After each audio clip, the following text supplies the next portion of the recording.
During the Civil War, the loyalties of the residents of southern Appalachia were divided. In places like Southwest Virginia, Democrats and the Confederacy held sway, while across the state line in Tennessee, with the exception of Sullivan County, the Republicans and the Union held their sympathies. In western North Carolina, it was a little bit more complicated, with areas loyal to the South and areas loyal to the North. In 1863, a terrible incident happened there that highlights those divisions. Hello, folks. I'm Steve Gilley, along with Rod Mullins, and this is Stories, a History of Appalachia.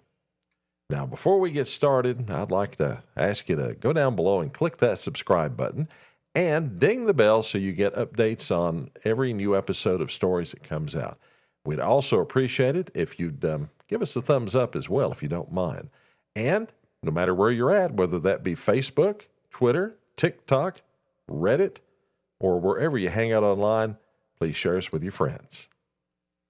Steve, another interesting story along the lines of the Civil War. And I guess we need to tell people, if you thought that the Civil War was divided simply by the North and the South along the Mason-Dixon line, and that's the way it ran, no, it went much deeper in America at that time during the Civil War. I mean, it was not just a stated line that was out there. This went all the way down to counties, towns. It's just unreal what it all boiled down to back in those days. Yeah, it truly was brother versus brother, and even worse was in Kentucky. I mean, Kentucky stayed in the Union, but it was very much divided down the middle with families. Wow. Now, today's story, that's actually a pretty sad story, but one that we need to tell you nonetheless. And for that, we're going to go over the state line to Madison County, North Carolina, which lies on the border with Tennessee, with Interstate 26 running through it. And it's where Mars Hill College is located. And it's also where the Shelton Laurel Valley is located, the place where a massacre occurred in 1863. By then, salt was in short supply in the mountains. What salt the Confederacy had was being strictly rationed so as to keep the troops supplied, with very little left over for the people. Patience apparently had worn thin by January 1863, which led to a salt raid. That month, an armed band of Madison County citizens decided to liberate salt for their own needs from the Confederate salt stores there. While they were at it, these pro-Union folks decided to loot the home of the commander of the local regiment, the 64th North Carolina, of Colonel Lawrence Allen, who happened to, ironically, be away guarding another stockpile of salt elsewhere. According to Confederate General W.G.M. Davis in his report to the state authorities in February, I think the attack on Marshall was gotten up to obtain salt, for want of which there is great suffering in the mountains. Plunder of other property followed as a matter of course. this could not stand. Now, General Davis, who was at Hot Springs, sent the 64th North Carolina Regiment into Shelton Laurel Valley to capture the looters and recover the stolen salt. Colonel Allen was ill at the time, so the second in command, Lieutenant Colonel James A. Keith, led the mission. The battle-weary men under Keith's command went into the valley, and in the skirmish that resulted, 12 of the Union looters were killed and many others were captured. Now, when news reached Raleigh, Governor Zebulon Vance, who himself was from nearby Weaverville, issued orders not to harm the captured Unionists. He sent his solicitor, Augustus Merriman, to be his eyes on the ground and report back to him. Lieutenant Colonel Keith had other ideas. There was a rumor spreading that the number of armed Unionists in Madison County was much larger than what he had encountered. That raised an alarm for Keith, whose regiment had been decimated after 2 years of brutal warfare.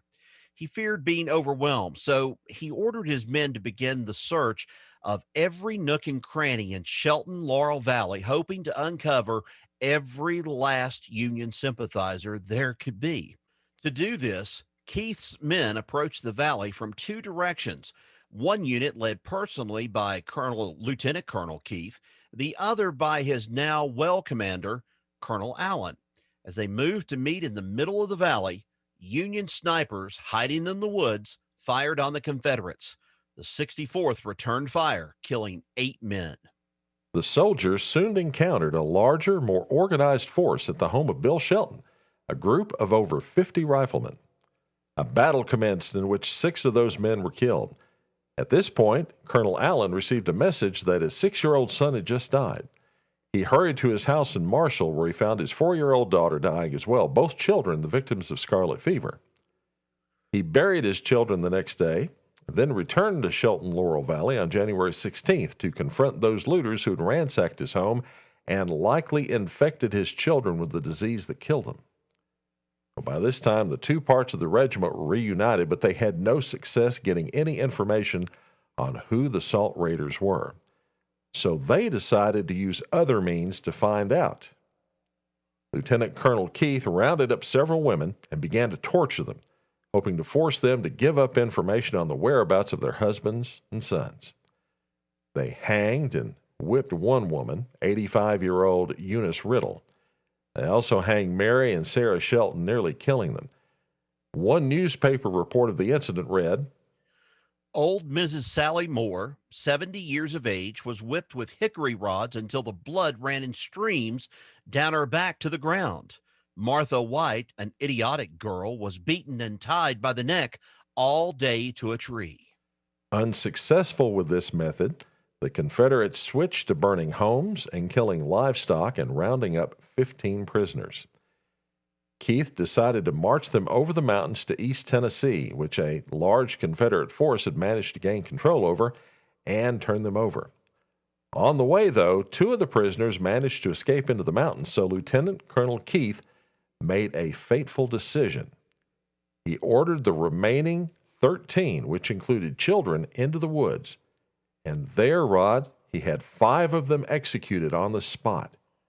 These 5 included 3 boys, age 13, 14, and 17.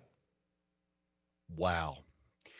At that, one of the men, 60-year-old Joe Woods, told Keith that if he was going to execute the lot of them, he ought to at least give them time to pray. Keith looked at the old man and simply told him, "There's no time for praying." He immediately gave the order to fire, but his men hesitated. The lieutenant colonel then told the soldiers that he'd either obey that order or they'd take their place. At that, the men fired and 3 men died instantly, with one more needing a second shot to finish him off. The remaining prisoners were forced to kneel before the soldiers. Then they were shot.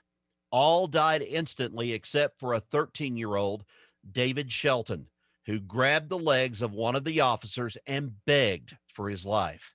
He was shot 8 more times before he finally died. Mm. Mm. Upon learning of the incident, Solicitor Merriman reported it to the governor. He suggested that, in his opinion, Lieutenant Colonel Keith was guilty of murder, nothing less, adding that it was such savage and barbarous cruelty without parallel in the state, and he hoped in every other. Governor Vance ordered a full investigation. Now, when the family members of those killed found the bodies of their loved ones, Rod, they discovered that wild hogs had been feeding on them.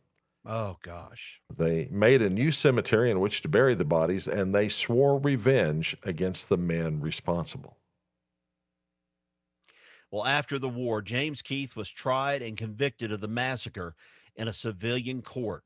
After spending 2 years in prison, Keith managed to escape just days before the state Supreme Court was to hear his appeal.